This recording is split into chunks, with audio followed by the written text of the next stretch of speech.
Olá, meus cumprimentos a todos e a todas. Neste vídeo, vamos tentar contribuir com o assunto do momento na educação no Brasil, tanto pública como privada, o retorno das atividades presenciais. Como sempre, vamos dedicar a nossa contribuição a disponibilizar a legislação, os fatos, os dados, as evidências para subsidiar os gestores públicos na sua decisão. Esse é o nosso propósito. Vamos lá? Muito bem. A gestão pedagógica 2021-2022, que é do que vamos tratar em relação ao reinício das atividades presenciais. Vamos tratar da parte pedagógica. Essa parte pedagógica que está sob a responsabilidade da Secretaria de Educação como gestora do sistema, como gestora da rede de escolas, e as escolas, que são aquele ambiente onde o processo ensino-aprendizagem realmente ocorre. Na Secretaria de Educação não tem sala de aula, portanto, o processo ensino-aprendizagem ocorre nas escolas. Muito bem. Nós vamos tratar da legislação vigente. O que é que está em vigor hoje e quais as orientações oficiais existentes. Então, nós temos a Constituição Federal, a LDB, o Fundeb, tem as orientações dos tribunais de conta e existe uma manifestação do Conselho Nacional de Educação. O que esses documentos determinam enquanto legislação e recomendam enquanto orientação para a oferta da educação pública neste momento. A Constituição Federal garantia de igualdade de acesso para todos. Constituição Federal, igualdade de acesso para todos. Essa é a legislação que está em vigor hoje, dia 1º de agosto de 2021. A LDB não prevê ensino híbrido, atividade remota, como complementação de carga horária. Isso não está na LDB. Em relação à lei do Fundeb, a distribuição de recursos exclusivamente para matrículas presenciais efetivas. E diante de tantas dúvidas e tantos questionamentos, os tribunais de conta publicaram um guia de orientações para os gestores públicos, onde, nesse guia do Tribunal de Contas, recomenda para não efetuar gastos com ensino à distância e recomenda não efetuar gastos com transportes de alunos do ensino médio e ensino superior. Estamos falando de gestão municipal. Isso é o que consta no guia de orientação do Tribunal de Contas. E o Conselho Nacional de Educação, existe em tramitação uma proposta de resolução, que é preciso deixar claro, não foi aprovada ainda, não sabemos se será aprovada, portanto, não está ainda em vigor. Mas uma entrevista da presidente do Conselho Nacional de Educação deixa muito claro qual é o foco da resolução. Vamos lá? A Lei de Diretriz e Base da Educação, a LDB, prevê que a educação fundamental deve ser obrigatoriamente presencial durante 200 dias letivos. Vejam bem como isso está de acordo com a LDB, que é o que está, a legislação educacional que está em vigor neste momento. Chama a atenção para a LDB, onde está determinado 200 dias e 800 horas presenciais.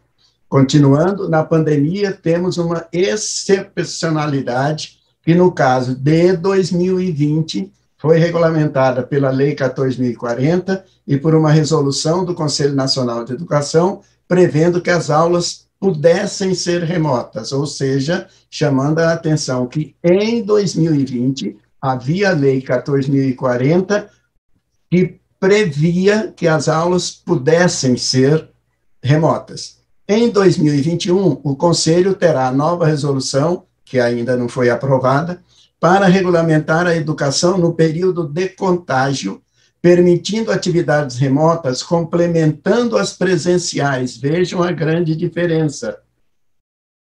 Em 2020, segundo a Lei 14.040, previa que as aulas pudessem ser remotas, como complementação de carga horária. Agora, olha como muda. 2021, o Conselho terá nova resolução para regulamentar a educação no período de contágio, permitindo atividades remotas complementando as presenciais. Não diz complementando a carga horária, quando elas forem possíveis, mas sempre considerando que essa situação como excepcional. Isso não significa atividade remota. Essas são as orientações do Conselho Nacional de Educação, nas palavras da professora Maria Helena Guimarães, presidente do Conselho Nacional de Educação, em entrevista à Folha de São Paulo, em 14 de julho de 2021. Então, vamos trabalhar em cima dessa legislação. A responsabilização dos gestores públicos na Constituição, artigo 37, a administração pública direta e indireta de qualquer dos poderes da União, dos estados, do Distrito Federal e dos municípios, obedecerá aos princípios de legalidade, impessoalidade, moralidade, publicidade e eficiência. Então, atenção, dos 5 princípios da administração pública, o primeiro é a legalidade e o último é a eficiência. É importante ter consciência do que está determinado na legislação. Na Constituição, no artigo 208, parágrafo 2º, o não oferecimento do ensino obrigatório pelo poder público ou sua oferta irregular importa responsabilidade da autoridade competente. A oferta da educação, neste momento, que não garantir igualdade de condições para todos, definido na Constituição, que não atender o que está estabelecido na LDB, que não cumprir com o que está estabelecido na lei do Fundeb, caracteriza-se como uma oferta irregular. E na LDB, comprovada a negligência da autoridade competente para garantir o oferecimento do ensino obrigatório, poderá ela ser imputada por crime de responsabilidade. Assim, encerramos a parte da legislação. Muito bem. Se alguém ainda tiver alguma dúvida, principalmente em relação à legislação, estamos aí disponibilizando os nossos links de maio de 2020, novembro de 2020, dezembro de 2020 e abril de 2021, onde tratamos detalhadamente a parte da legislação. Aqueles que tiverem interesse, está aí disponível o link na data que vocês acharem interessante. Muito bem. Gestão pedagógica. Vamos lá. Gestão pedagógica, nós vamos tratar de ensino-aprendizagem. Ok? Não vamos tratar agora de gestão, de administração, mas da gestão pedagógica, do ensino-aprendizagem. E ensino-aprendizagem, o ensino híbrido veio para ficar, é o todo o que se ouve, o que se diz, o que sai na mídia, sempre se tratando o ensino híbrido. Vamos avançar nesse assunto. A gestão pedagógica. Vamos lá. As aulas presenciais, para todos, vão voltar. Mais dia, menos dias, vão voltar às aulas presenciais para todos, até por uma questão legal.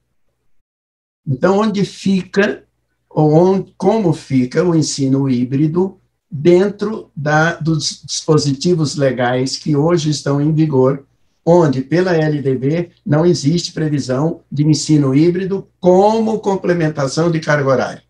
Pode-se utilizar o ensino híbrido? Pode. O que não está previsto nesse momento é o ensino híbrido como complementação de carga horária.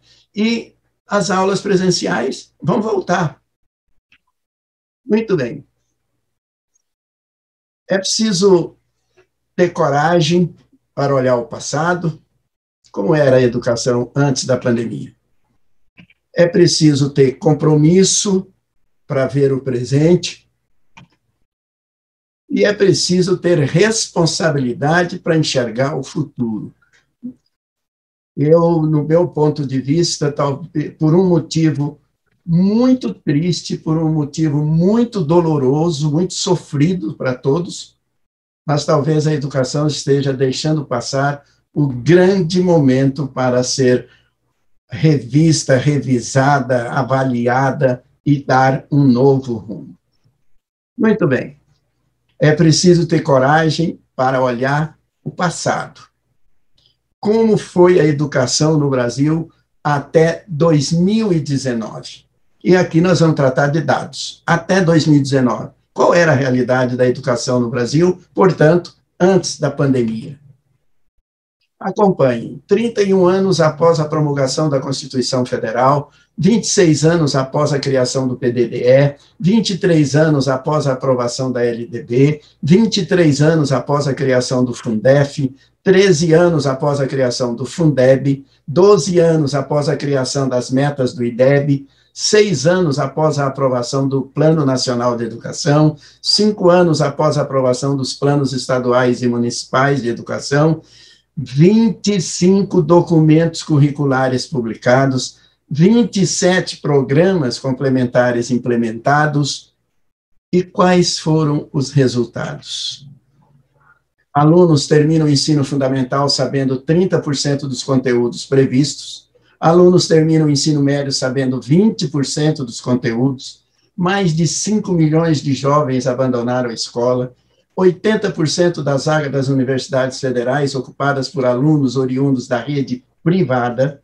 O Brasil não alcançou as metas do Plano Nacional, o Brasil não alcançou as metas do IDEB, 92% dos estados não alcançaram a meta do IDEB, 71% dos municípios não alcançaram a meta do IDEB, isso são dados do INEP e do MEC. Essa era parte da realidade da educação no Brasil até 2019. E atenção, neste período, os alunos tinham 200 dias letivos e 800 horas presenciais.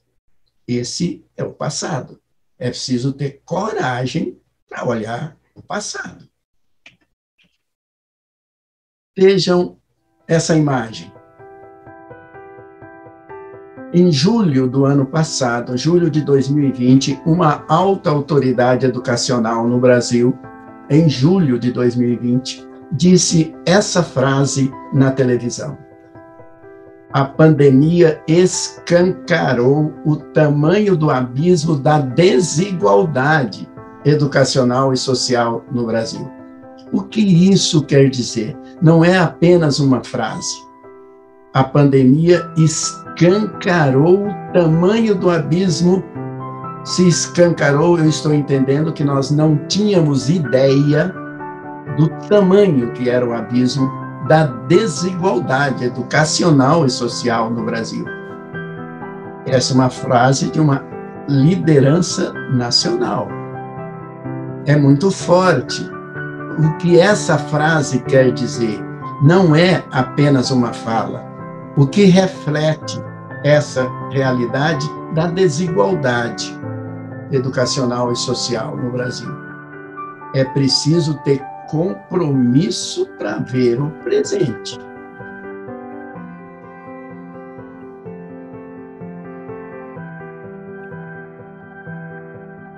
E a gestão pedagógica, considerando esse abismo? Aqueles que estão do lado esquerdo do abismo, possivelmente, pelo que se tem proposto, continuarão com ensino híbrido, atividades remotas, aulas online, plataforma digital, dentro dessa realidade. O que significam essas atividades? Significa menos dias do aluno na escola, menos aulas presenciais na escola, menos contato direto com o professor na escola, mais tempo em casa. Isso é a realidade do ensino híbrido, atividades remotas, aulas online. Essa é a realidade. Enquanto do outro lado do abismo, volta às aulas presenciais. mais dias do aluno na escola, mais aulas presenciais na escola, mais contato direto com o professor na escola, menos tempo em casa. A continuidade do ensino híbrido é mesmo o mais adequado e eficiente para a diminuição da desigualdade educacional e social, dentro dessa realidade, dentro deste presente, para refletir.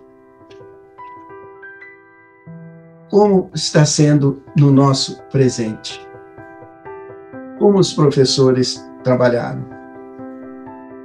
Como era do lado direito do abismo? Como era o aluno do lado esquerdo do abismo? Como era do lado direito? Como foi do lado esquerdo? Apesar de todos os esforços merecidamente reconhecidos ou não, toda a dedicação, todo o empenho de muitos, mudou essa realidade? Essa realidade é outra, juntando aquela realidade que vimos antes da pandemia, até 2019, com essa realidade do presente. O ensino híbrido é mesmo o mais adequado e eficiente para a melhoria da aprendizagem? Para refletir. Insanidade é continuar fazendo sempre a mesma coisa e esperar resultados diferentes. Albert Einstein. É preciso ter responsabilidade para enxergar o futuro, considerando aquela realidade do passado, antes da pandemia, a realidade do presente e o futuro. Os sistemas públicos se prepararam para a volta do processo ensino-aprendizagem? Foi definido um planejamento real, efetivo, com base em dados, fatos, evidências. Os objetivos foram definidos, metas foram estabelecidos, um plano de ação foi elaborado. Estamos pensando em futuro. A gestão pedagógica será a mesma de antes da pandemia? A avaliação diagnóstica será como?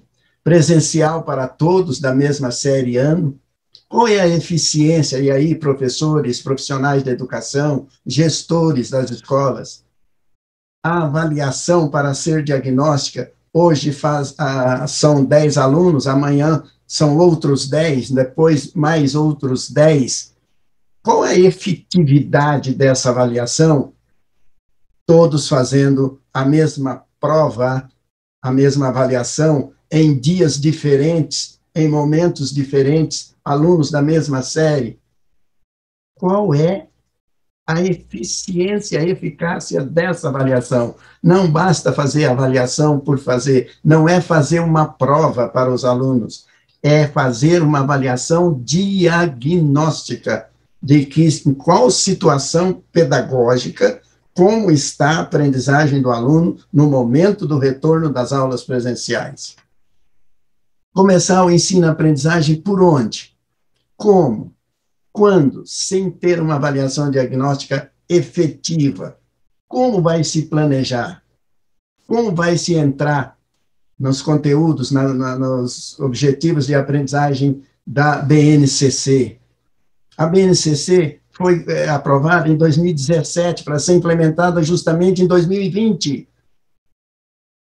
O que os alunos sabem da BNCC? O que os professores tiveram condições de ensinar em relação à BNCC? Começar isso por onde? A estrutura curricular foi redefinida? Será a mesma de 2019? O momento é outro, completamente diferente, atípico em relação a 2019. Como utilizar a mesma estrutura curricular? A carga horária de cada componente curricular será a mesma de 2019? mesmo número de aulas de português, mesmo de matemática, mesmo de ciências, mesmo de história, será tudo a mesma coisa? Vai se ignorar o presente? Vamos sair do passado direto para o futuro, ignorando o período da pandemia?